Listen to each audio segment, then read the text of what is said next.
If you want to live differently, you cannot think like the majority. If you want freedom, you cannot repeat the worn-out path of the masses who struggle endlessly with financial worries, live on luck, and spend every dollar as soon as they earn it. The line between those who are forever battling bills and those who step into autonomy does not lie in luck nor in extraordinary talent. It lies in one single thing, the mindset of managing money. Most people believe they need more income. They think that just one promotion, one big contract, or one unexpected profit will automatically change their lives. The harsh reality is this: when income rises, so do the problems. Someone who couldn't manage $500 will never be able to hold on to $5,000. Someone who fails to manage $5,000 will collapse with $50,000. Because money doesn't create habits, it only exposes them. That is why the 1% live differently. They don't wait for some day when I have more to start taking it seriously.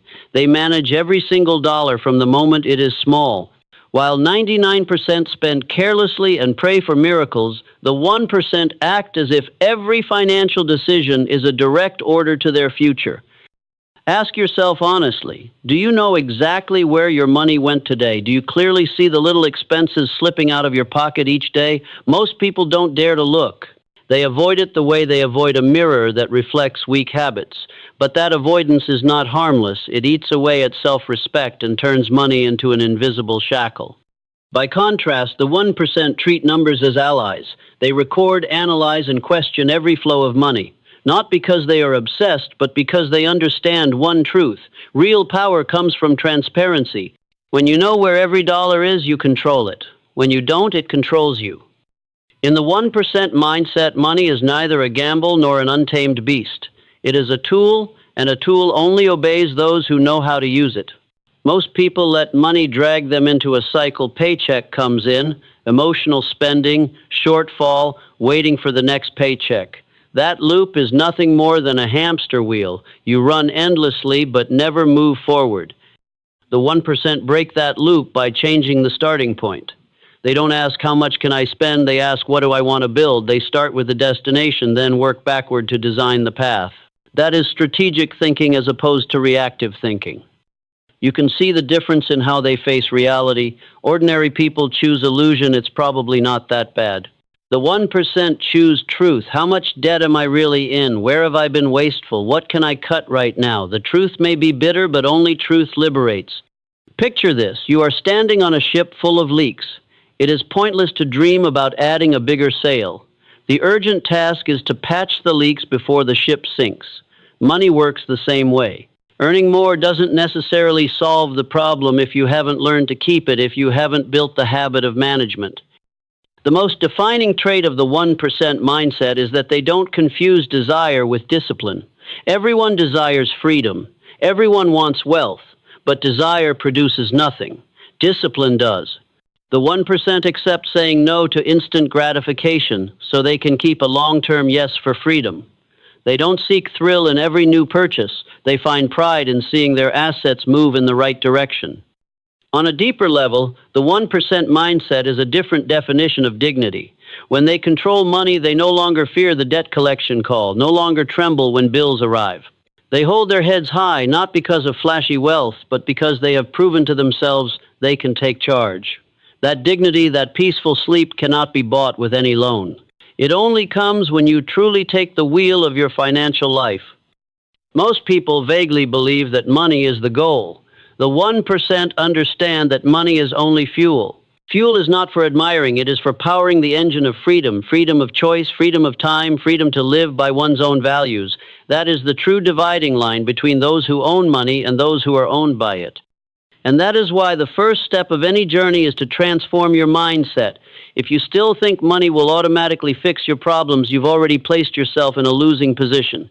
If you see money as an enemy, you'll keep fighting until you're exhausted. Only when you decide to master it with data, with strategy, with discipline, do you truly begin to enter the 1%. You may ask, where is the starting point? The answer is not in your salary, not in your job, not in luck. It begins with the smallest decision. Stop pretending. Stop pretending you're fine when you're suffocating. Stop pretending you're not wasteful when money leaks out daily. Stop pretending you're unlucky when what you really lack is discipline. When the 1% choose transparency, they choose to face the truth even when it hurts because they know short-term pain is easier to bear than long-term regret. That is what makes them the few. If the 1% mindset had to be condensed into a single command, it would be confront, control, create. Confront reality without sugarcoating. Control through systems instead of emotions. Create through discipline instead of chance. From there, every next step is just a consequence. Saving or investing, paying off debt, or building passive income, all of it is meaningless if you haven't first crossed the initial threshold, changing the way you think. No one can carry you to the other side. Not the government, not your company, not miracles. Only you and the decision you make right now that you will no longer live as just another number in the 99%. You choose to step into the few. You choose the 1% mindset. If this video inspired you, hit that like button to spread the positive energy and subscribe to the channel so you never miss out on life-changing insights. But don't stop there. I want to hear from you. Comment below and share your biggest takeaway or the one step you're committing to today. And make sure to turn on the notification bell because the next video will reveal powerful strategies to break your limits and unlock your best self. We're building a community of action takers and dreamers, and I want you to be part of it. The simple truth that most people dare not face is this: financial chaos does not disappear on its own. It does not dissolve over time, it does not shrink through prayer, nor can it be hidden behind a few dismissive shrugs of, "It's probably not that bad." With every day of delay, that chaos digs deeper the gap between you and self-mastery. Ordinary people fear numbers. They don't want to look at their bank statements, they don't want to open debt notification emails, they don't want to know exactly where they've overspent. They hide the truth even from themselves as if avoiding it would make the problem vanish. In reality, that avoidance only makes the problem swell like an untreated illness that shifts from easily curable to terminal. In contrast, those who step into the 1% understand that transparency is the only beginning. They shine a flashlight into every dark corner because they know that only when light reaches it can the shadow dissolve. Facing reality is not about punishing oneself with guilt, but about reclaiming control. Try something that seems simple. Write down everything you owe. Don't round off, don't guess, don't avoid. Every credit card balance, every consumer loan, every dollar of interest accumulating. Alongside that list, overdue bills, fixed monthly expenses that you often forget out of fear. That list itself is the mirror of truth, and only when you look into that mirror does the journey truly begin. People often say, know yourself, know your enemy, and you will win 100 battles. In finance, knowing yourself means knowing every number, every habit. You cannot fight an enemy whose name you refuse to call. One point needs emphasis: cleaning up financial chaos is not just about dealing with debt. It is also about dragging into the light the habits that quietly eat away at your wealth, the small but repeated expenses, the app subscriptions you never use, the impulse card swipes for instant emotional relief. These fragments add up to a major leak, draining your wallet day by day. The danger of chaos does not lie in the money lost, but in the state of being out of control. That feeling hums like background noise, leaving you tense without knowing why, sleepless without clear cause. It erodes your self-trust, makes you avoid planning for the future out of fear that the numbers will expose the truth. So where does cleanup begin? Not with a flashy expense tracking app, nor with trivial saving tips.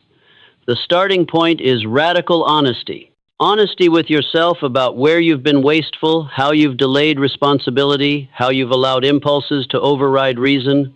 Only with honesty can any tool have real effect. Put pen to paper and write down every line. Record the debt, the interest rate, the due date. Record your income, your fixed costs, your variable expenses. At first, it may feel suffocating, but that very suffocating moment is the start of rebirth. Just as a doctor cannot treat a patient who hides their symptoms, you cannot heal your finances if you keep hiding from yourself. One common misconception is this: when my income increases, I'll clean things up. In reality, those who can't manage $500 will never manage $5,000. Larger income only magnifies existing habits. What needs to change is the habit, not the number on the paycheck. And new habits can only be formed when you have the courage to face your current situation head-on. Many fear that taking inventory will plunge them into despair. In fact, it is the very antidote. What has kept you anxious all this time is not the debt itself, but the vagueness.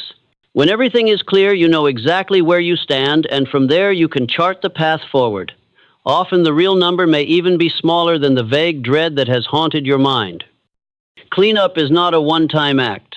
It is a process, a habit, revolution. It begins with cutting out meaningless expenses, continues with setting up a system of regular tracking, and is maintained with a weekly self-check. Am I moving forward or backward?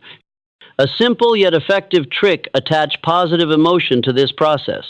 Instead of viewing note-taking as torture, see it as a ritual of reclaiming freedom. Each line you write down is one step toward breaking invisible chains. Each expense you cut is a portion of strength returned to you. In the philosophy of the 1%, cleaning up financial chaos is a rite of passage. It is not glamorous, not exciting, often uncomfortable, but it is the only door to the world of control and freedom. Those who dare walk through it lay the solid foundation to build any tower afterward. Those who avoid it will forever build on sand. You can imagine your own future one day. When you open your bank account, you no longer flinch at an unexpectedly low balance. When you receive a bill, your heart no longer clenches. When someone asks about your debt, you can answer clearly without shame. That is not a distant dream. It is the reward of cleaning the chaos beginning today. The power of this action lies in mental liberation. Once you know your true condition, every other decision, saving, investing, long-term planning becomes clear. Conversely, without the foundation of transparency, every plan is just a castle built on sand. A different life does not begin by earning more, but by stopping waste, stopping avoidance, and stopping pretense. These are the first three moves to step out of the 99%. Cleaning financial chaos is not a technical task. It is a declaration: I will no longer live as a victim. When you sit down, face the numbers, cut away habits, you are asserting your right to lead. And from that very moment, you are no longer the one running from truth. You become the one using truth to rewrite destiny. A ship does not only sink because of storms at sea, but also because of small leaks day after day. Personal finance is the same. Sometimes the enemy is not the big debts or sudden crises, but the dripping leaks, the money lost in daily habits that seem harmless. People often underestimate the accumulation of little things that don't matter, only to be bewildered at the end of the month when their account is empty. These leaks take many forms: a quick coffee bought in the morning, an app subscription rarely opened, online orders made just to fill boredom. Each small item seems trivial, but together they create a silent hemorrhage that eats away at your financial freedom. The difference with the 1% is that they recognize the nature of these leaks early. For them, discipline in the small things is the fortress that protects the bigger goals. They understand that you cannot talk about saving, investing, or building wealth while still letting each coin fly away in unconscious habits. Money, like energy, always flows along the path you've set. Without awareness, it will find its way into wasteful dead ends. You may ask yourself, what's the big deal with a few cups of coffee? The answer lies in repetition. 1 cup a day, 30 cups a month, 360 cups a year. The problem is not the taste, but the hidden exchange. You trade a slice of your future freedom for a moment of fleeting satisfaction. Stopping the bleeding does not mean eliminating all pleasures, not living anymore.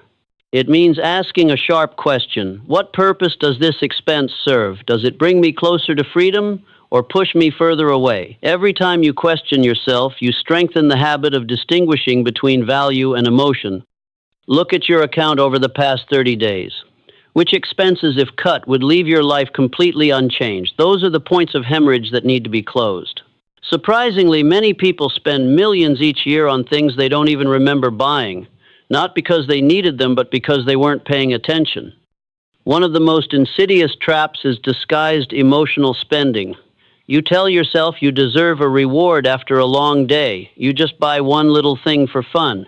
But let's be honest, how many times has that reward turned into a habit? How many times has that little thing accumulated into something big? That is not reward or punishment, but a false comfort for emotions left unresolved. The 1% also face stress, pressure, and fatigue, but they don't let money become their sedative. They find healthier outlets: exercising, reading, conversations, building skills. They understand that if you use money to heal emotions, the price you pay is long-term freedom. To stop waste, the first step is a simple tool: track every expense. It may sound tedious, but it is like looking in the mirror under white light, nowhere left to hide. When every dollar is recorded, you are forced to face your habits. After a week, you may be shocked to see how much you've spent on things that bring no value. The next step is to build barriers. Do not place blind trust in willpower. Willpower can collapse at the end of a long day. Instead, change your environment, remove stored cards from shopping sites, unsubscribe from marketing emails, add confirmation steps at checkout. When impulses are slowed, reason has time to step in. Stopping the bleeding also means recognizing the difference between convenience and abusing convenience. Technology brings ease, but that very ease creates spending traps. One click to order food, one swipe to renew a subscription, all make spending invisible. That invisibility numbs our sense of reality like a wound bleeding in silence. To stop waste, make spending conscious, pay cash for certain things, or at least read the amount out loud before confirming. When you seal the leaks, something remarkable happens. The ability to accumulate suddenly opens up, not because you earn more, but because you stop letting money flow away. Like someone holding a leaky bucket, the most important task is not to fetch more water, but to patch the bottom. Only then does the water start to rise. Stopping waste carries a deeper value. It restores self-respect. Every dollar you keep is proof that you are alert enough not to be led by emotions. That self-respect is a greater reward than any purchase could ever be. Some argue, if life is calculated that carefully, where is the fun? But look closely. Fun for how long? Fun for 10 minutes drinking coffee, then worry for a week because your account is short. Fun for a few hours shopping, then sleepless nights over credit card debt. True joy doesn't come from buying more, but from the peace of knowing you are not chained by debt, not pressured by every choice. That is a quiet but lasting joy, the joy of control. One effective strategy is the delay rule. Any purchase outside of essentials, leave it for 24 hours. Many urges will vanish on their own. What remains are the real needs.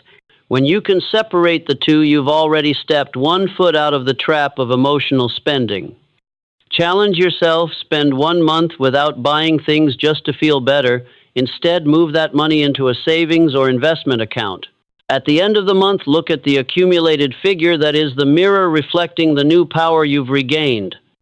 Stopping financial bleeding is not just saving, it is a statement of identity. You are telling yourself, I am strong enough not to be controlled by ads, by the crowd, by unconscious clicks. That affirmation lifts you above the average, where most still chase short-term emotions and lament long-term consequences. Remember, freedom does not collapse in one day. It erodes with every dollar, and it doesn't take a miracle to rebuild. It only takes sealing the leaks. Every dollar you keep today is a brick laid on the path to tomorrow's independence. Stopping the bleeding is not an act of harshness, but of wisdom. It does not take away joy. It returns to you the real joy, the joy of knowing that every dollar you spend serves a life of purpose, not a moment of oblivion. That is the spirit of the 1%. They do not let a single drop go to waste. And from that very meticulousness, they build endurance. It is not wealth that brings dignity. It is discipline that creates dignity even before you possess assets. A person lacking discipline in money, no matter how high their income, can easily become someone led by the nose by money, while someone who knows how to set limits for themselves, even with modest beginnings, walks with unshakable confidence. Discipline is the backbone of financial life. It marks the difference between those who merely exist in worry and those who live with their heads held high. Those who chase instant emotions often pay with sleepless nights, while those who restrain their spending and stick to their plans enjoy peaceful sleep, a form of invisible wealth that money cannot buy. Dignity is not abstract. It is visible in how you react when bills arrive, when credit card payments are due, when an unplanned expense appears. The undisciplined person startles, denies, makes excuses. The disciplined person calmly opens the bill, checks it against the prepared budget, and resolves it in order. In that very moment, you can see the difference: on one side, helplessness; on the other, dignity.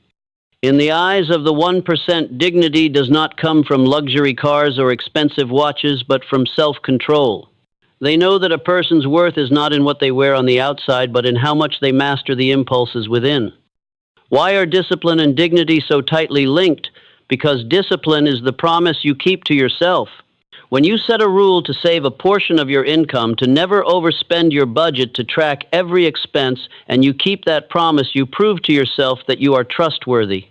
Every time you keep your promise, self-respect is reinforced. Every time you break it, dignity cracks. You may fool others with appearances, but you cannot fool yourself. When you know you just squandered money on something meaningless, even if no one condemns you, you still feel a fracture inside. Conversely, when you resist temptation and stay true to your plan, a quiet pride rises that is dignity. Many fear discipline, believing it makes life harsh. In truth, discipline does not erase joy. It filters for true joy. It removes short-term thrills to preserve long-term peace. It does not take away freedom. It restores it, the freedom of not being enslaved by bills, weighed down by debt, haunted by spending. Discipline is not a prison. It is a door. And on the other side of that door lies the confidence that you live by your own standards, not dragged by circumstance. The undisciplined live in a whirlpool: earn, spend, worry, borrow, earn again. They are like rudderless ships tossed wherever the waves push them. The disciplined are different. They are captains. They know the destination, keep their hands steady on the wheel, and accept the storms in order to stay on course. You might think a small ship cannot resist the ocean, but the truth is discipline turns the ship into a fortress. Storms never vanish, but with discipline, they become challenges, not death sentences. Consider a simple example. Two people both earn $1,000. The first spends it all, even borrows more. The second stays disciplined, saves 10%, invests consistently, spends within limits. After 10 years, what does the first have? A trail of debt and pressure. The second, assets, along with the self-respect of having mastered themselves. The gap is not only in numbers, but in the dignity forged through every small decision. Discipline in finance is also training for other areas of life. When you can restrain yourself from an unnecessary expense, you are also building the ability to resist other temptations, procrastination, easy pleasures, impulsive choices. Discipline is a kind of mental muscle. The more you train, the stronger it gets, and that muscle lifts your whole life above the ground of mediocrity. Another subtle point: discipline does not mean dryness. The financially disciplined do not live to count every cent, but to know that every dollar they spend has meaning. That conscious choice makes joy deeper. A vacation paid with prepared money is always sweeter than one paid with debt. An item bought through planning always makes you prouder than one bought on impulse. There you see dignity take shape, not the joy of the impulsive, but the joy of the master. Ask yourself what makes you hold your head higher: showing off a new item for a few days, or knowing you overcame temptation to keep a promise to yourself. The latter builds a foundation that never shakes. Do not underestimate this mental power. In a world where everyone easily chases the gaze of others, maintaining discipline is a quiet act of rebellion. It declares that you do not need external approval to feel enough. Discipline and dignity are two sides of the same coin. One side is daily action, the other is the value you carry inside. When you stay steadfast, you lift yourself up. When you indulge, you bring yourself down. That difference is not immediately visible, but accumulated over years, it becomes an unerasable gap. And that is the choice before you live as someone dragged down by debt or live as someone free with head held high. No one else decides this. Money is only the measure. What truly defines class lies in discipline. Financial freedom is not the result of sudden opportunity, but the reward of repeated discipline. And once discipline takes root, you will see an even greater change. You are not only wealthier, but nobler. That is the true meaning of the equation. Discipline equals dignity. The way a person treats money does not only reveal their standard of living, it also exposes how they define their own self-worth. Money does not speak, but it faithfully records every choice, every belief, and the level of respect you give yourself. The majority see money as a tool to satisfy immediate needs, to escape emotions, to patch inner voids with fleeting shopping sprees. The minority, the 1%, see money as an ally that deserves respect, care, management, and a rightful place within the structure of life. And the difference lies in three layers: language, habits, and systems. When these three intersect, finances become a solid foundation instead of a burden. Language is the starting point. What you say about money is not just meaningless words, but silent orders you send to your mind. Those who constantly repeat phrases like, I'm not good at managing money, money comes and goes, or maybe I'll never get ahead, are painting themselves into the role of losers. Repeat it long enough and they believe it. Then their behavior obeys that negative belief. By contrast, the 1% know how to use language to reset the pattern. I'm learning to manage more effectively. I make money, serve long-term goals. I am disciplined in spending.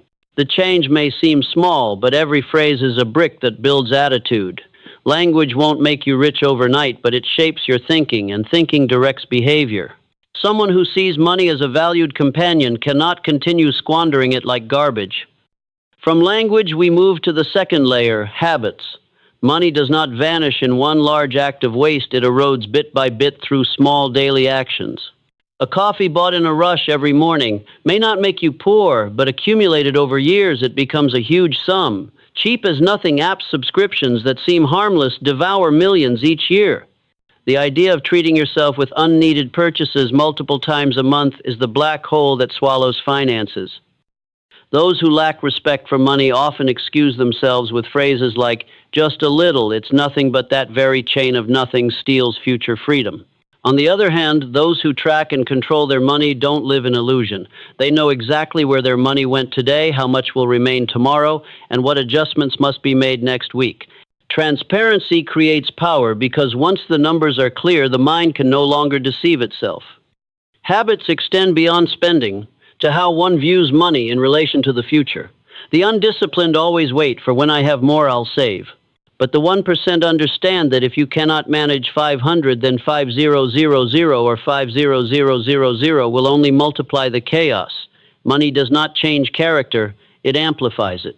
Someone irresponsible with little will collapse with much. Someone disciplined with little will grow stronger as their finances expand. Thus, habits are not just a chain of actions, they are the core of financial dignity. If language is the promise and habits are the action, then the system is the structure that ensures the promise is not broken. No one can rely on willpower alone to sustain discipline forever. Emotions always fluctuate, temptation always arises, and fatigue always lurks. That is why the 1% do not leave their financial destiny to daily moods. They build systems to protect themselves. A simple system may begin by splitting accounts, one for fixed expenses, one for savings, one for investments, one for fun. Money is allocated the moment income arrives without waiting to see what's left. They even set up automatic transfers so they have no chance to make excuses. Periodically, they sit down to review the numbers like a business audit to ensure everything runs in the right direction. The power of a system lies in freeing you from inner battles.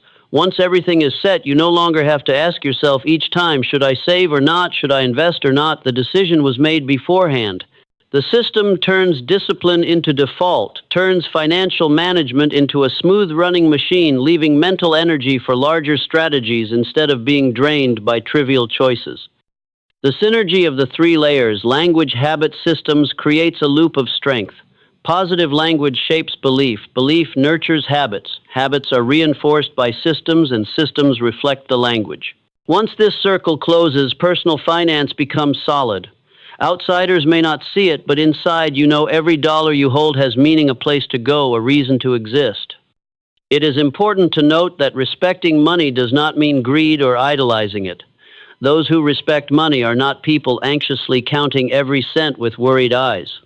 They are those who know that behind every dollar is time, effort, and life energy. Losing money to meaningless purposes is no different from losing part of your life. Conversely, preserving it, using it wisely, and investing it correctly is how they respect themselves, respect their dreams, and respect their future freedom. No one can pretend forever in this world. You may flaunt wealth outwardly, but if your financial system is rotting inside, you will always feel lost. You may live simply in front of others, but if your language, habits, and systems are healthy, you will carry a quiet pride, the kind that needs no proof. Respecting money at its core is how you declare, I respect my own life. And once you reach that point, money no longer rules you, but becomes a loyal tool.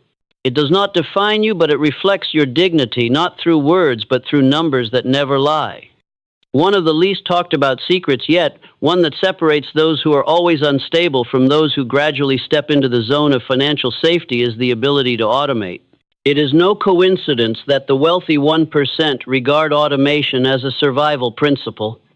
They understand that personal discipline has limits, emotions always fluctuate, willpower sometimes weakens.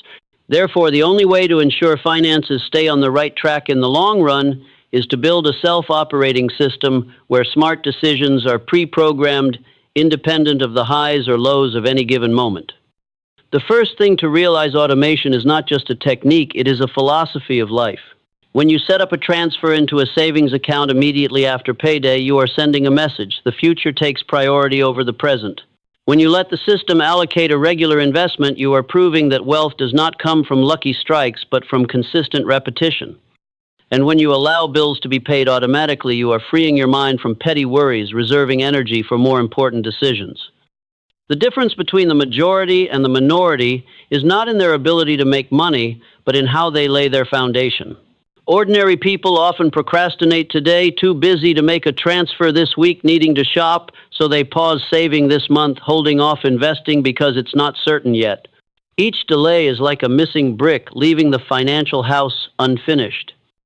The 1% do not rely on their own perfection. They create mechanisms so that everything happens regardless of mood. They don't intend to save, they let machines do it. They don't try to remember to pay debt, they let the system handle it.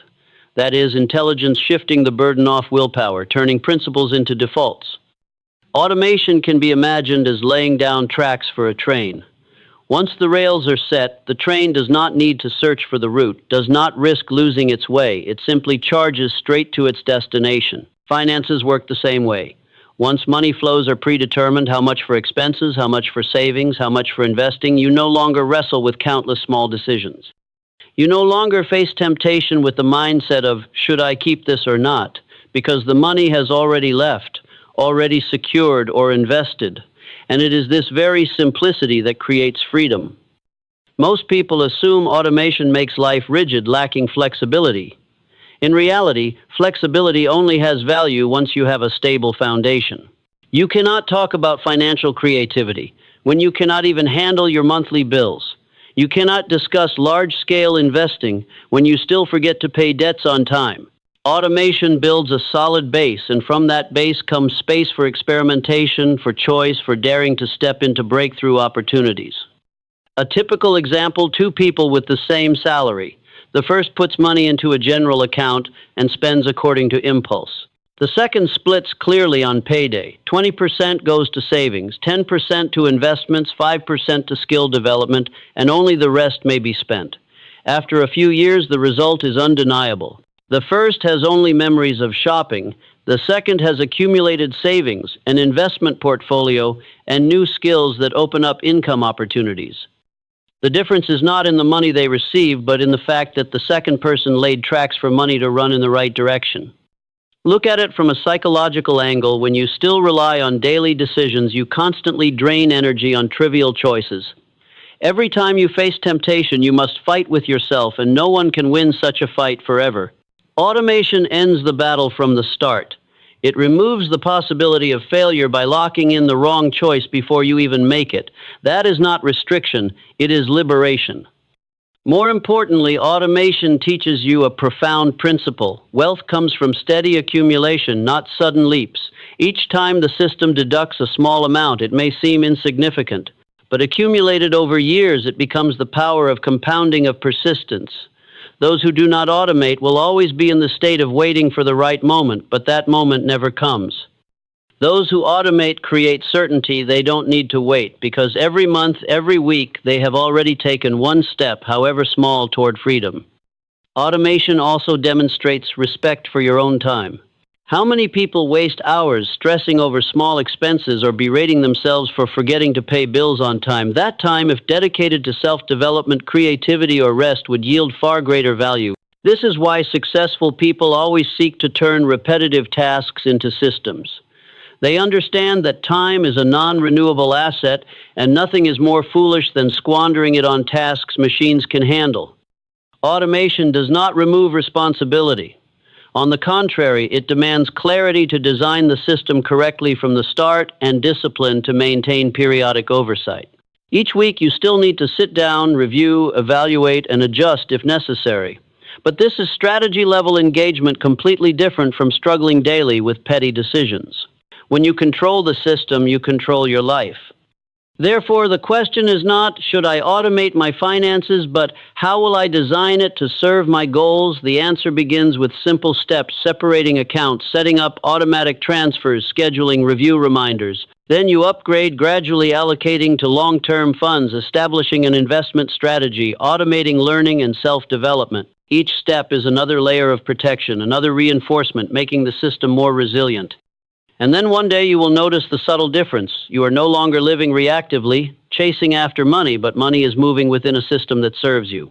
You are no longer preoccupied with petty worries, but free to focus on building greater things. That is the moment automation proves its worth, not only making you wealthier, but giving you inner peace, something no number can measure. Automating the foundation is not optional, it is a prerequisite. For if the base is not locked in every structure you build, savings plans, investment dreams will be nothing but castles in the sand. But once the foundation is automated, you can build anything you want, knowing the system is silently working for you day after day, tirelessly, without distraction. That is the wisdom of the 1%. They do not fight endlessly with themselves. They build systems to win from the start. And it is precisely for this reason that while others are still stuck in the cycle of earn and spend, they are already quietly far ahead on the path to freedom. There is a hidden enemy in every financial journey. It does not appear in the form of a bill nor lurk inside high-interest debt. It exists in every small decision, in the moment when reason is defeated by a sudden wave of emotion. That is emotional spending, so common that nearly everyone has fallen into it, but so few are clear-headed enough to name it and cut it off completely. Emotional spending does not come from real need. It shows up when you are tired, discouraged, under pressure, or when you want to prove something to others. One click to order fast food in a bad mood, an impulsive shopping trip to fill loneliness, an expensive item bought just to show off. They all have one thing in common: you do not buy with reason, but with a fleeting weakness. And the moment the emotion fades, regret quietly arrives. The problem is that emotional spending is like painkillers. It brings temporary relief, but it never heals the root cause. You're stressed at work, you buy something to feel better. But the work remains, the pressure remains, and worse, now you have added financial burden. That relief turns out to be a new chain binding you even longer. The majority treat this as normal. Everyone buys for fun sometimes. I deserve to spoil myself. But the minority understand that true freedom does not lie in satisfying impulses, but in restraining them. They know that the fleeting thrill of a new item can never compare with the serenity of not being crushed by debt, and they choose serenity. Cutting emotional spending does not mean living harshly, rejecting all pleasures. It simply means asking the right question at the right moment. Do I really need this, or am I trying to cover up some other emotion? That question is enough to strip the mask off the hidden enemy. Because once you realize you don't truly need it, you only want to escape discomfort, the wiser choice appears. One of the most powerful tools against emotional spending is the delay rule. Whenever you feel the urge to buy something outside of essentials, leave it for 24 hours. Most of the time, the craving will vanish. If, after 24 hours, you still feel the need and have a clear reason, consider it. If not, you've saved yourself from a bad decision. This is not a trick. It is a mechanism that shields reason from impulse. Another strategy is setting an emotional budget. Instead of trying to eliminate all non-rational spending, allow yourself a small limited amount. For example, allocate 5% of your income to a comfort fund. This way you don't feel deprived, but you still maintain control. The trap lies in the absence of limits without boundaries. Every desire becomes justified. With a preset framework, you can enjoy without sliding endlessly. To cut emotional spending at its root, you must face yourself. Ask what usually triggers my overspending: stress, loneliness, or comparison with others. Once the cause is named, you can replace it with healthier outlets. If stressed, exercise, read, or talk with loved ones instead of ordering mindlessly. If lonely, seek real connection instead of shopping to fill the void. If comparison drags you down, remember that social media is just a stage, not reality. The 1% are not superhuman. They have emotions, they feel boredom, they crave comfort. But the difference is they do not let emotions decide their financial fate. They build defenses, spending limits, separate accounts, delay rules, regular check-ins. And most importantly, they train awareness. Every time temptation arises, they pause and ask, is this the person I want to become? That question severs the unconscious pull. Imagine the difference. One person led by emotion walks into a store, buys something, and comes home drowning in regret. Another in the same situation stops, acknowledges the desire, but chooses not to act. After a few uncomfortable minutes, they move on and keep their freedom. The difference is not in money, but in dignity. On one side, surrender; on the other, a quiet victory. And those quiet victories, repeated over the years, become the foundation of financial freedom. Emotional spending has another subtle trap. It is fueled by the culture of advertising. Every day, thousands of messages reach you. You deserve this. You need this to be happy. Without it, you'll fall behind. The entire media system is designed to exploit emotion, not let you think rationally. Without defenses, you easily become a puppet of marketing. The 1% do not reject society, but they recognize the game. Each time an ad appears, they smile. This is just a tactic, not the truth. That awareness makes them actors, not victims. In reality, cutting emotional spending does not make you lose joy. On the contrary, you discover a more lasting joy, the joy of mastery. Every time you overcome temptation, you affirm your dignity, and that feeling truly nourishes confidence. That joy does not fade in minutes like the joy of a new purchase. It deepens into quiet pride, lifting you day by day. Ultimately, remember that freedom does not come from having more, but from not being chained by short-term desires. Emotional spending in the end is only a shackle disguised in glitter. When you are clear-headed enough to cut it, you are removing one of the heaviest burdens on your financial journey. And that is your choice: to live in the loop of buy to feel better, then regret, or to step out, accept momentary discomfort, and trade it for lasting freedom. The 1% have already chosen, and that is why they are different. No one looks forward to crises, but life never follows the script we write. A car breaking down in the middle of the road, an unexpected hospital visit, a sudden job disruption, a storm sweeping through the city, all can arrive without warning. The problem is not whether crises happen, but how you face them. Those unprepared always fall into chaos, scrambling to borrow, juggling every penny, sinking deeper under pressure. Those with a peace fund simply open their account, pay, and move on with calm. That is the difference between helplessness and mastery. An emergency fund is not a luxury for the well-off. It is the foundation of freedom. Without it, every savings plan, every investment dream can collapse after a single crisis. Imagine carefully building wealth for the future, only to have illness strike once and force you to withdraw it all. Imagine constructing an investment portfolio only to liquidate it in panic when an unexpected blow comes. Without a peace fund, you will always live in fragility, like a house that never had a solid foundation. The majority often overlook this. They think, nothing will happen. I'll deal with it if it comes. But the harsh truth is that crises never announce themselves and do not care if you are mentally prepared. The 1% understand this principle clearly. It is not if, but when. And that is why they treat the peace fund as the ultimate defensive weapon. So, how much does an emergency fund need? Experts usually say at least 3 to 6 months of living expenses. This is not an arbitrary number. It is calculated to give you enough time to recover if you lose your main income, survive a health emergency, or withstand economic turmoil. Some object I can't save that much at once.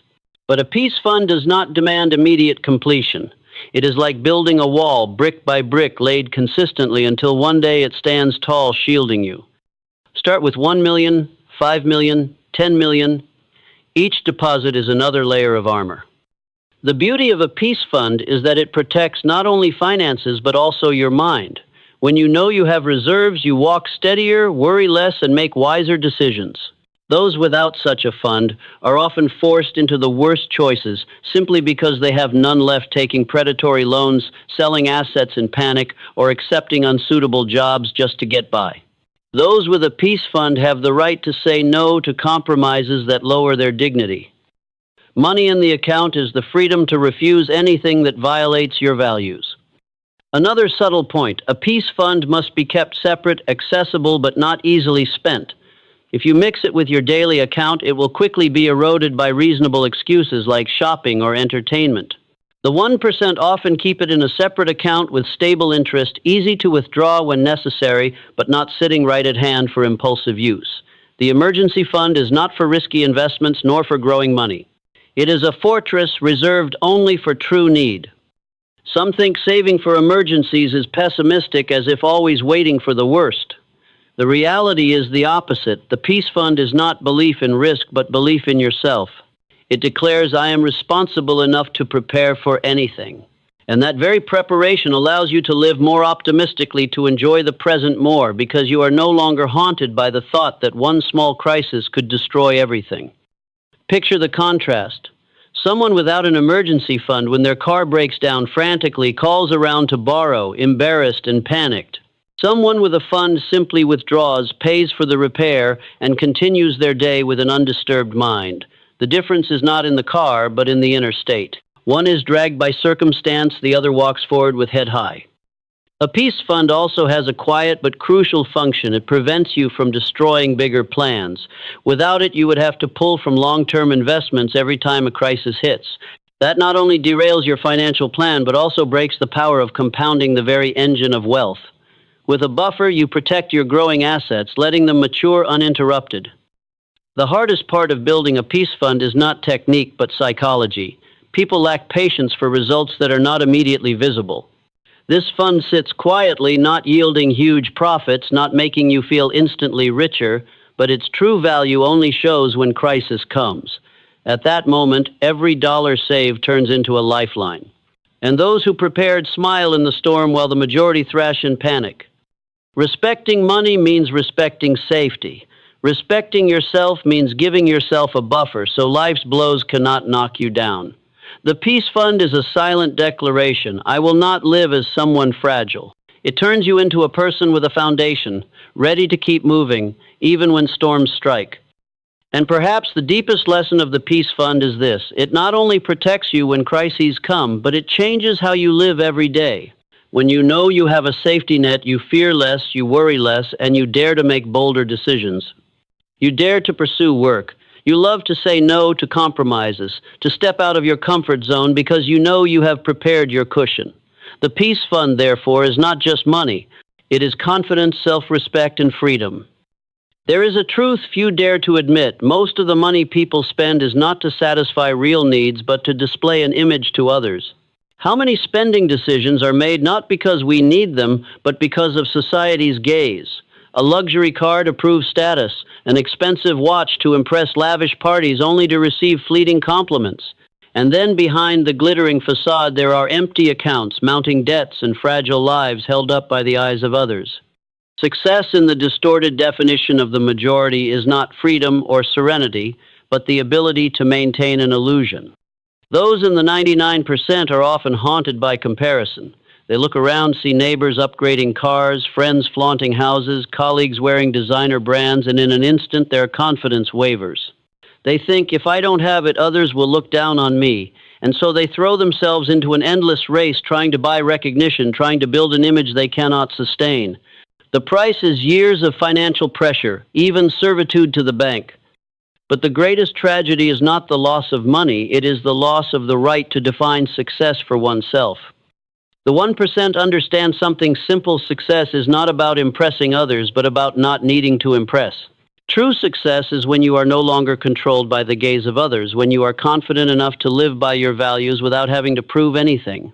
A modest home fully paid off holds more value than a mansion burdened with debt.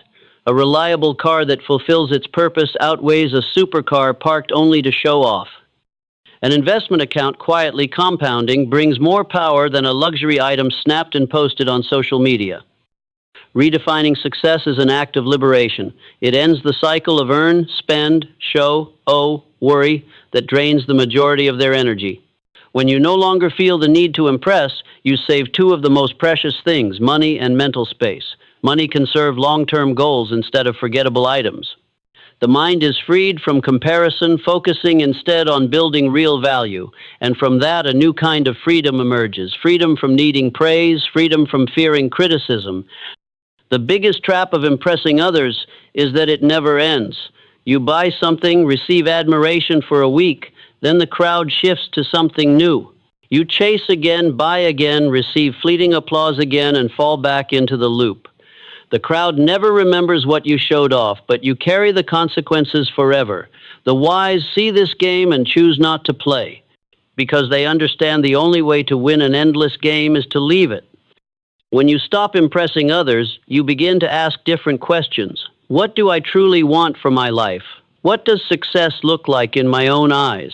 If no one else saw this, would I still want it? These questions strip away the layers of display, leaving only the core of personal value. And from that core, you can build a sustainable definition of success. The 1% find pride elsewhere, not in others' eyes, but in the transparency of opening their account and the confidence of being debt-free and the quiet pride of assets growing day by day. That is success without an audience. It is silent, but enduring, unmoved by trends, unshaken when the crowd changes topics. Redefining success is not easy because it requires stepping out of the common orbit. Society has taught you since childhood that worth is measured in material markers. From grades in school to titles on business cards, from the house you live in to the brand on your clothes, everything has been like stamps for others to judge you. Refusing to chase those stamps means accepting initial loneliness, but that loneliness is temporary.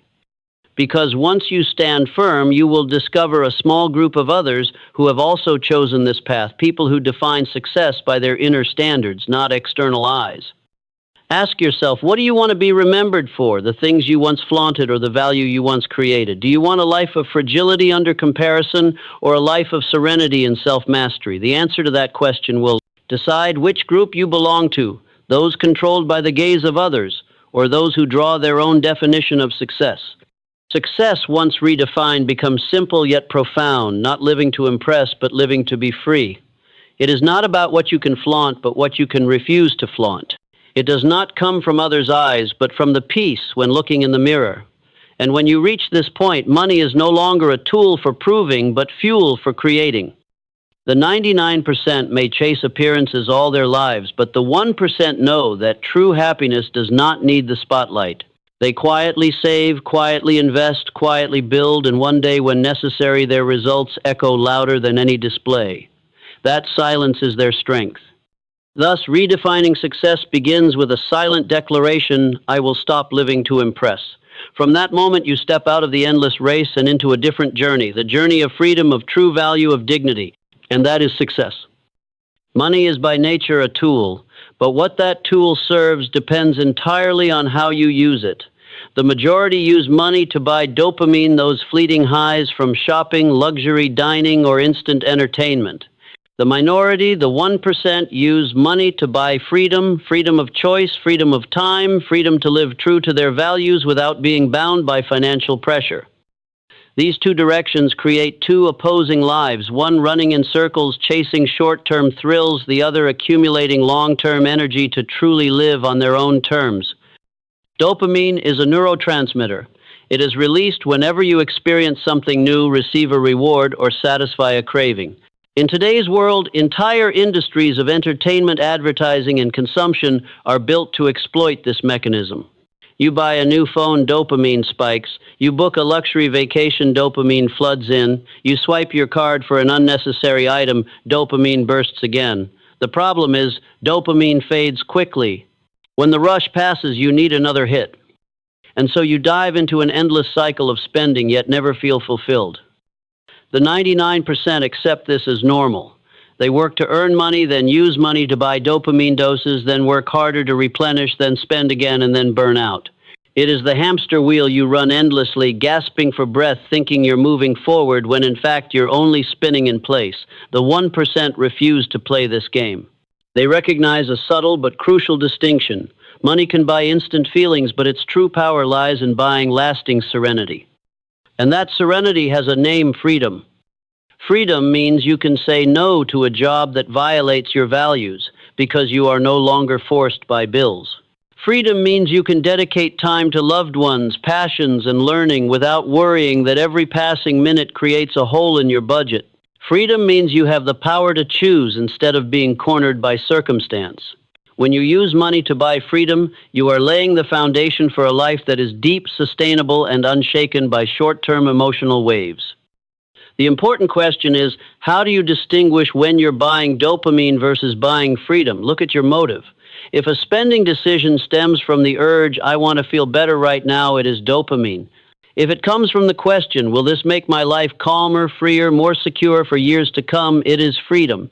A car beyond your financial capacity just to show off is dopamine. Health insurance that frees you from fear in a crisis is freedom. A luxury watch bought for the trend is dopamine. An investment asset generating steady returns that frees you from paycheck dependence is freedom. The difference is not just in numbers, but in mental state. Dopamine leaves emptiness, forcing you to refill constantly. Freedom leaves serenity, eliminating the need to prove anything. And it is that serenity which is the true desire of all, yet pursued by so few with clarity. The wise build systems where money is not burned on fleeting thrills, but channeled into freedom. They prioritize paying the future before the present. They let money accumulate, invest, and grow so one day it works for them. By doing so, they reverse the game. Instead of working for money to live, they let money create a larger life. The hamster wheel disappears, replaced by an upward journey.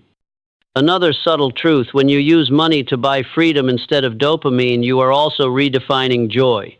You realize that deep joy does not come from a new item, but from the dignity of knowing you mastered yourself. That joy does not explode and fade, it settles and endures. It gives you the ability to hold your head high without showing off. It is the joy of mastery, entirely different from the thrill of being led. Today's world makes buying dopamine easier than ever. One click, one swipe, one installment plan, and you have instant joy. But freedom is not easy. It requires patience, discipline, and the willingness to reject short-term thrills in exchange for long-term serenity. The 99% choose the easy path, the 1% choose sustainability. And that is why they are different. Cutting dopamine does not mean cutting all joy. It means choosing which joy is worth living for. If a spending decision steals your freedom in the long term, it is not joy, but a trap. If a decision strengthens your confidence, resilience, and power to choose, that is true joy. And money, when used wisely, can be the tool that brings you to that joy. Imagine two scenarios. One person spends their entire monthly income on shopping, entertainment, and short-lived experiences. They feel excited briefly, then return to worry, debt, and pressure. Another person directs a large portion of their income to savings, investments, and building a peace fund. They may have fewer bursts of excitement, but they live every day with stability, unafraid of crises, never cornered into betraying their values. Who is truly happier? The answer is obvious. Ultimately, using money to buy freedom is a life declaration. I am no longer a puppet of advertising, short-term cravings, or meaningless comparison. I choose to live with clear purpose, a solid foundation, and a freedom no product can replace. That is the quiet but most powerful joy. And that is also the philosophy of the 1%. Money is not for chasing thrills, but for freeing people from chains. When you grasp this, you stop asking, what can money buy, and begin asking, how does money help me stay free? And in that moment, you truly begin to step into the land of freedom, the place dopamine can never take you. There is nothing heavier than debt hidden in the dark. It makes you live under a constant layer of silent tension, going to bed with a stabbing heart each time you think of bills, waking up with the sense that someone is watching you. You don't see the enemy clearly, but it's present in every decision, in every moment of hesitation when you want to buy or invest. That shadow is not caused by how big or small the number is, but by your refusal to face it. When you avoid it, debt swells. When you shine light on it, it loses its power. Most people do not truly know how much they owe. They guess, they estimate, they think. It's probably not too much. But thinking and knowing are two different worlds. While you continue pretending everything is fine, interest silently accumulates, bills keep rising, and your mind is worn down bit by bit. The harsh truth: debt doesn't wait for you to be ready. It grows every day. And you have only two choices: hide in the dark or switch on the light and face it. What does switching on the light mean? It means writing down every single debt, specifically leaving nothing out. From credit cards, consumer loans, money borrowed from friends, to unpaid medical bills. Record the exact amount, interest rate, term, due date. Don't sugarcoat, don't round, don't guess. Face the real numbers. Only when you see the full map will you know the road ahead. Conversely, if you keep hiding behind vagueness, you only make the road longer and steeper. The fear of writing down debt does not come from the numbers, but from the feeling of being exposed. You are forced to admit that at some point in the past you overspent, lived hastily, or made poor decisions. But remember, shame is just a shell. Inside truth carries power. It gives you the chance to take control. A person who faces debt with clarity is always stronger than one who pretends to be blind for temporary comfort. Debt is like a dark room filled with clutter. If you don't turn on the light, you keep tripping again and again. When you switch on the light, everything is laid bare and you know where to start, what to throw away, what to keep. Light turns difficult tasks into possible ones. And that is why shedding light on your debt is the first step toward financial freedom. Start by categorizing. There are short-term debts with high-interest credit cards. For example, these are the fastest eaters and must be handled first. There are long-term but stable debts, mortgages, student loans. They require sustainable planning. When you see clearly, you no longer face one massive, terrifying block, but many smaller pieces that can be tackled step by step. The vague monster transforms into a structured list, and a list can be conquered. Another truth worth emphasizing: debt does not define you. It is only a temporary state, but how you face it defines your character. The 99% avoid it, letting vagueness gnaw away at their confidence. The 1% choose to lift the lamp, endure the light, endure the truth, and then act. That action is what creates a difference in mindset. You are no longer passive. You become the one leading the game. When you shine light on debt, you also force yourself to stop lying. How many times have you told yourself, "I'll pay it off next month. This time is just an exception. It's not that much anyway." Those excuses only allow delay, so that each time you open a bill, it cuts another wound into your self-respect. But when you write it all down, there is no more hiding. You see the raw truth, and from that arises strength, the strength of determination. I will not let this continue any longer. A pivotal moment will happen. You add up the total debt, your heart races, your palms sweat, but then you exhale. Finally, you know for sure. Clarity brings a strange kind of peace, because no matter how big the number, at least it is no longer a ghost. It has shape, boundaries, and a way out. From here, you can make a repayment plan. From here, you regain part of your control. Do not fear the heaviness at the start. It will pass. Remember, light always weakens darkness. Once you have the debt map in hand, every dollar you pay back becomes a brick rebuilding dignity. And more importantly, you begin to redefine yourself from someone led by debt into someone leading their own life. Also remember, shedding light on debt is not only about financial numbers, but also mental numbers. It forces you to answer, why did I incur this debt? Was it emotional spending, chasing glamour, or a lack of systems? The essence of shedding light is exposing the root causes, so you not only repay debt, but also correct behaviors, cutting off the source. Otherwise, even after paying off, you will slip back into the same spiral. Financial freedom does not begin with wealth, but with the courage to look at your debt statement and say, I see it clearly, I will change. The very moment you face the real numbers, you are already halfway to freedom. The rest of the path is only discipline and time. Debt is only frightening when it stays in the dark. Once you shine light on it, it becomes a goal you can conquer. And when the final number is crossed out, you will not only be free from financial weight, but also carry a new strength, the conviction that any darkness, once you switch on the light, can be overcome. There is no hidden secret in how the rich manage money. Everything can be learned, but the problem is this: most people do not treat learning wealth as a serious subject. They learn to drive, learn a skill, to get a job, learn to use new technology, but rarely does anyone truly dedicate time to learning how money works. And so they remain stuck with repeating problems: debt, stress, lack of control. The rich are different because they treat personal finance as a life or death science, a skill to be trained like a muscle, not a gamble of luck. The starting point of proper learning lies in mindset. Ordinary people often think the rich got everything through luck, birth, or circumstances. That thought is both dangerous and convenient. It allows you to blame and at the same time to escape responsibility. But the harsh truth is, wealth is not the product of miracles. It is the product of persistent learning habits. The rich read books on investing, they learn how to analyze markets, they hire financial advisors, they seek out those more skilled to be guided. They learn the way a soldier studies survival tactics because they understand ignorance in money is the root cause of poverty. Look around. Ordinary people spend hours each day on social media, gossip, news, instant entertainment. The rich spend hours reading financial reports, studying trends, digesting lessons from those before them. The difference is not innate intelligence, but how they use time and how they value knowledge. For them, knowledge is a form of capital, intellectual capital. And intellectual capital, like financial capital, when accumulated enough, generates returns. Learning properly from the rich means learning how they see the world. The poor ask, how can I afford this? The rich ask, how can this asset generate returns? The poor focus on price, the rich focus on value. The poor see money as something to spend. The rich see money as a tool to buy more time and opportunities. When you begin to ask the same type of questions, you force yourself to view every financial decision through the lens of growth, not depletion. One foundational lesson: the rich always hold risk management. They don't dive into blind gambles, nor are they so fearful that they stand still. They learn how to calculate which capital can be risked, which must be preserved, absolutely what systems minimize losses if mistakes happen. The poor often think the rich are reckless.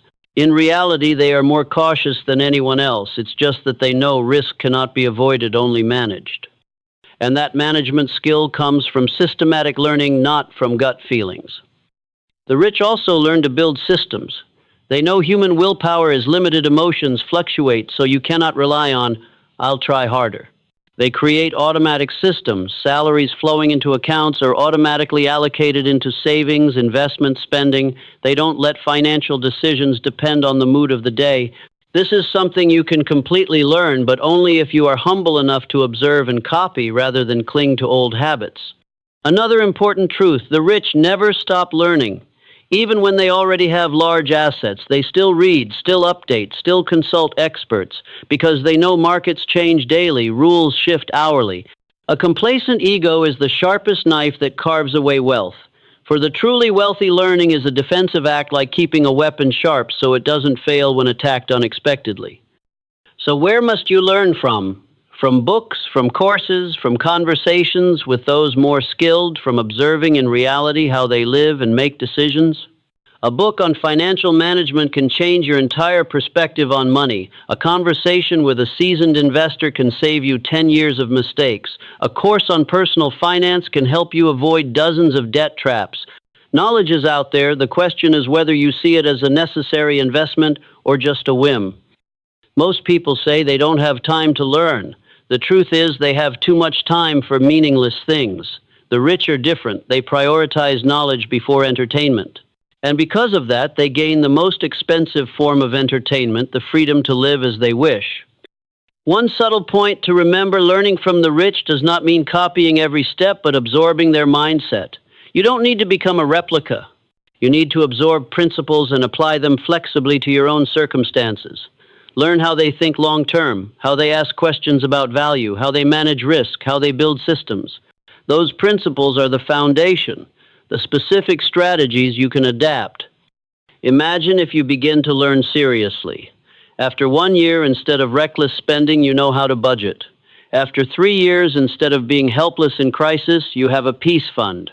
After 5 years, instead of having only one income source, you've built an additional stream of returns. That transformation is not a miracle, it is the direct product of applied knowledge. If you see wealth as the result of luck, you will wait your whole life in vain. If you see wealth as a subject, you will progress page by page, lesson by lesson, experience by experience, moving steadily closer.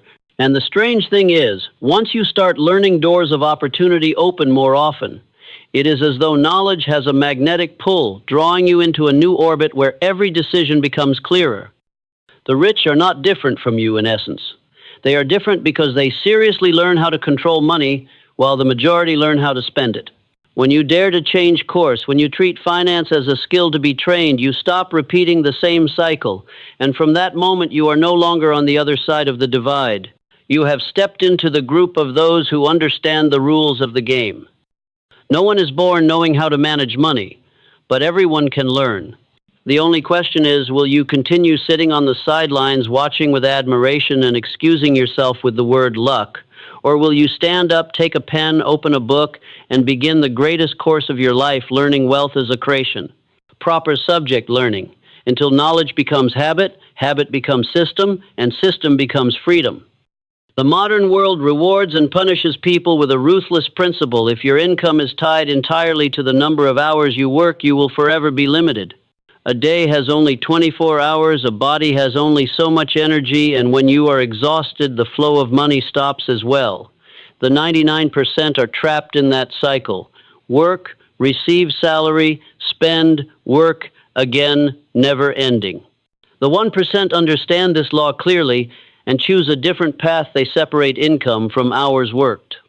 They use leverage, productizing their value, so money continues to flow even while they rest.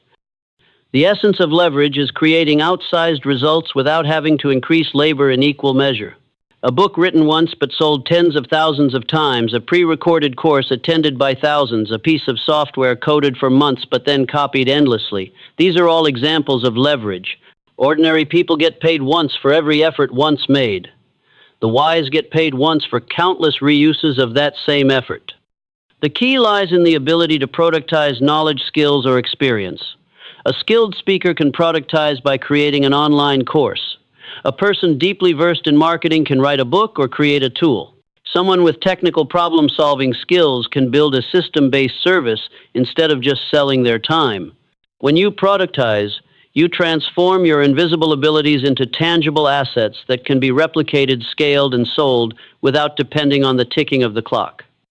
Separating income from hours worked doesn't mean abandoning traditional work immediately. It starts with shifting your mindset from working to earn wages, to building assets, to generate cash flow. The 99% take pride in overtime hours, while the 1% take pride in creating income streams that flow even when they're absent. One person spends weekends working extra shifts to earn a bit more, while another spends the same weekend writing content, recording videos, building products, things that will sell automatically for years. Who is truly wiser? The difference also lies in this leverage isn't only in the form of technology or products, but also people and capital. The wealthy understand they cannot do everything themselves, so they hire people more skilled in areas where they are weak, delegate to systems or teams, thereby multiplying effectiveness many times over. The poor fear sharing, thinking hiring is wasteful, and so end up hoarding tasks, burning out, and never increasing their income. Human leverage is how 1 hour of your work becomes 10 or 100 through the hands of others. Another form of leverage is capital. Every dollar saved and invested properly becomes an employee working for you day and night without ever asking for leave. The wealthy use capital as an extended arm. They buy cash-flowing assets, invest in businesses, stocks, real estate. They understand that instead of grinding more hours, let money give birth to more money.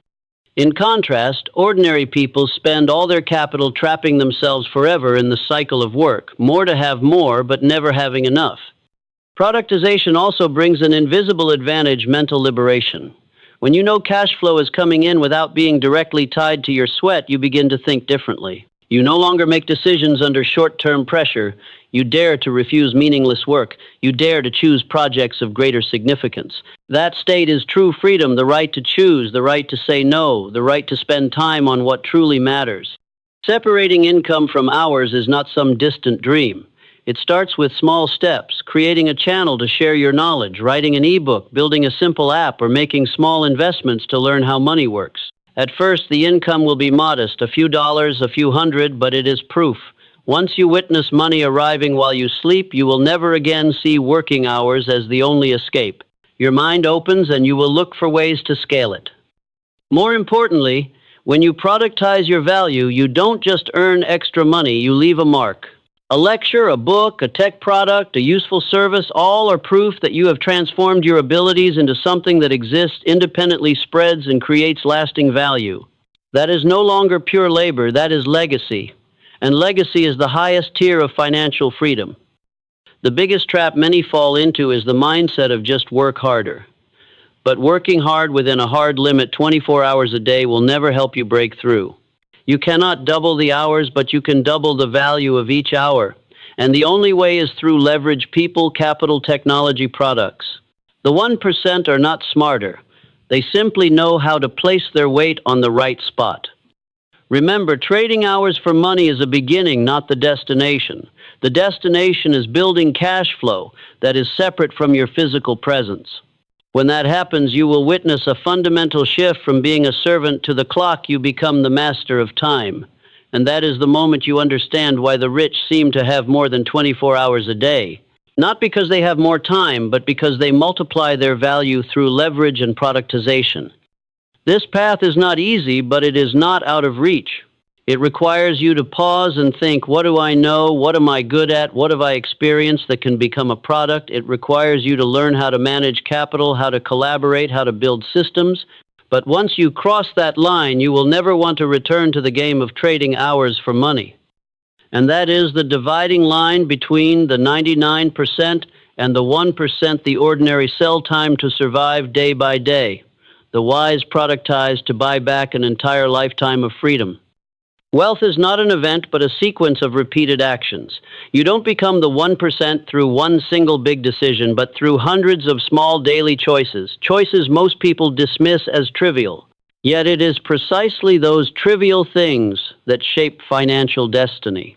Daily rich habits are not a luxury. They are everyday disciplined, discrete routines, the way you treat every single dollar.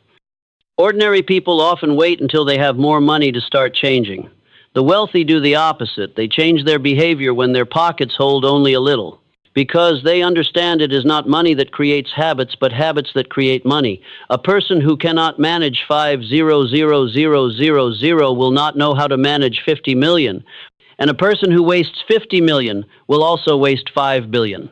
This rule has no exceptions.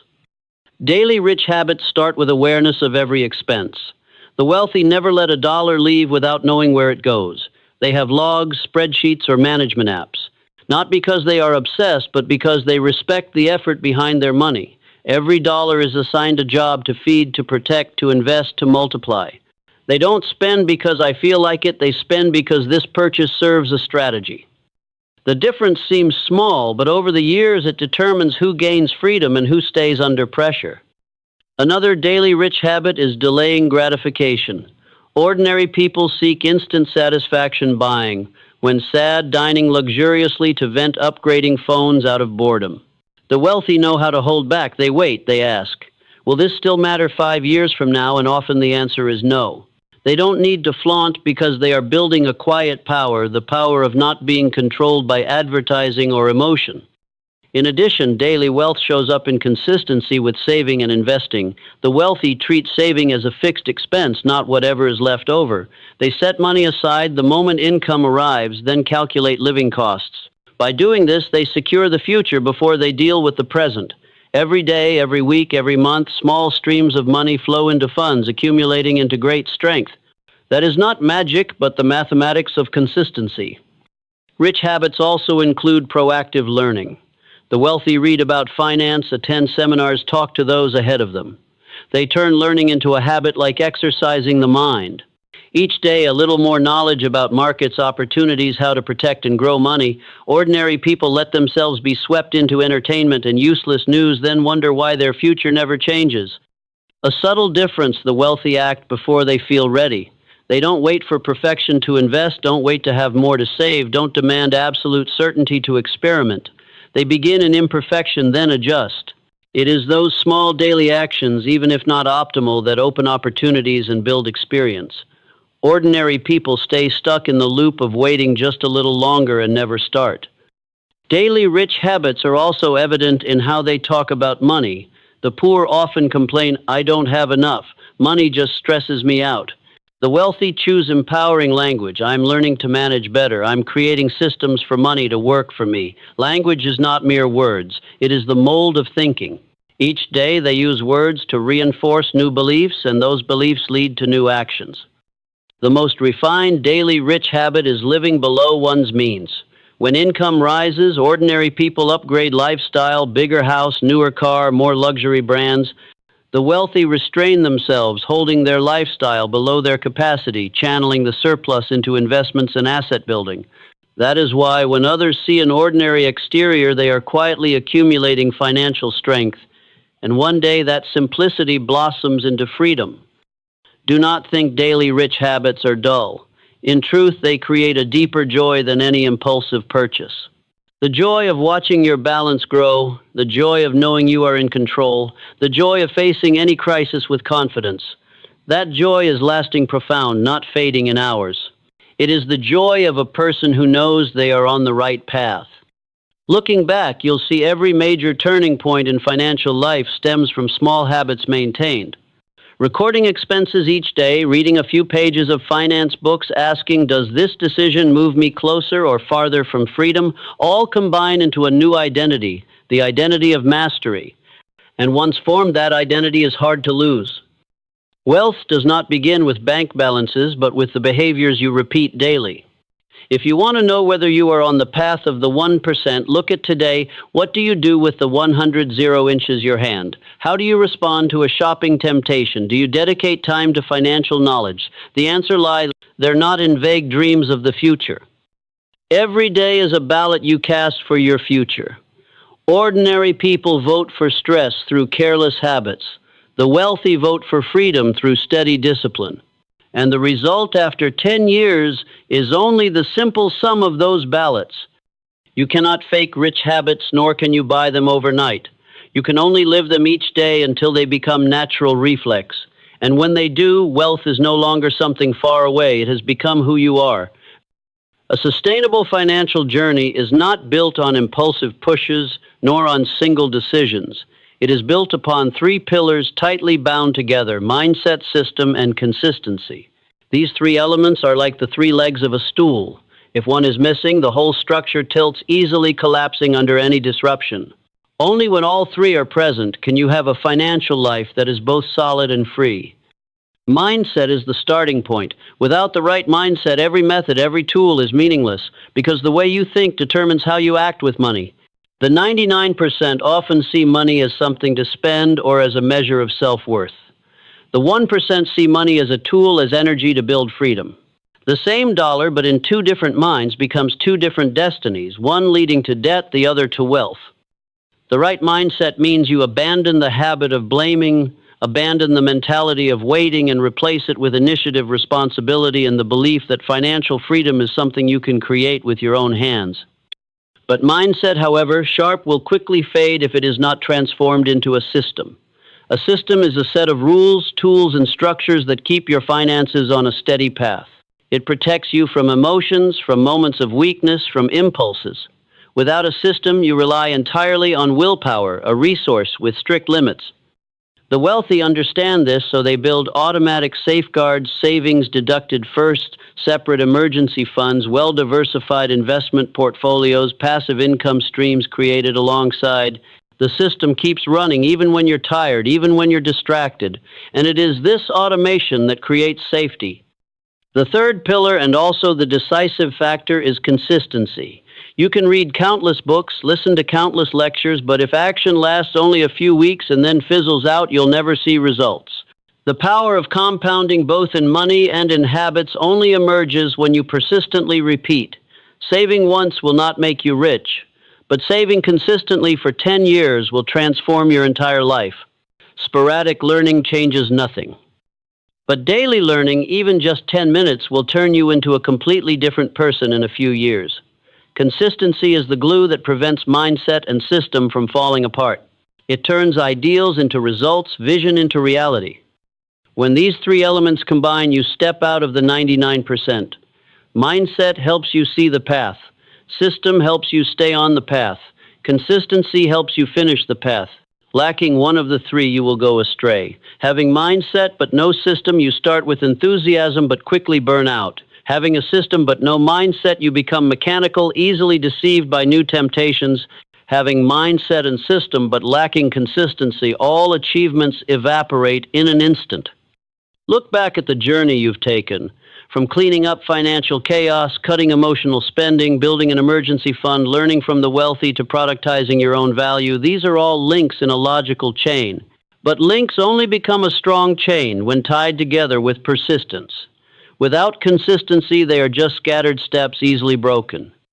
Another crucial point: these three pillars are not only for finance, but for life itself. The right mindset makes you someone who doesn't surrender. The right system makes you someone who knows how to protect yourself. Consistency makes you someone capable of going farther than anyone else. And when these three qualities converge, they don't just create money, they create character. The truly wealthy are not rich because they simply have more. They are rich because they have trained these three skills until they became instinct. Mindset becomes their way of seeing the world. System becomes their way of living each day. Consistency becomes part of their very flesh and blood. That is why when crises strike, they remain standing. That is why when opportunities appear, they know how to seize them. That is why the gap between the 1% and the 99% widens over time. A conclusion is not meant to close, but to open a new journey. Because what you have just read, if it remains mere knowledge, will vanish quickly. But if you turn it into action, it will become part of your life. The right mindset, building a system, and maintaining consistency, these are not slogans, but the equation of freedom. And you right now have the choice: continue living in the old loop or begin building a financial life based on three solid pillars. No one else can make that decision for you. It lies in each behavior you choose today and how you face money and whether you have the perseverance to turn knowledge into action. 3 words: mindset, system, consistency. Simple, but when applied fully, they create the difference between a life of worry and a life of freedom. There are no shortcuts. There is only one path. Take each step in the right direction without quitting. And one day you will realize wealth is no longer a destination, but has become your natural state of being.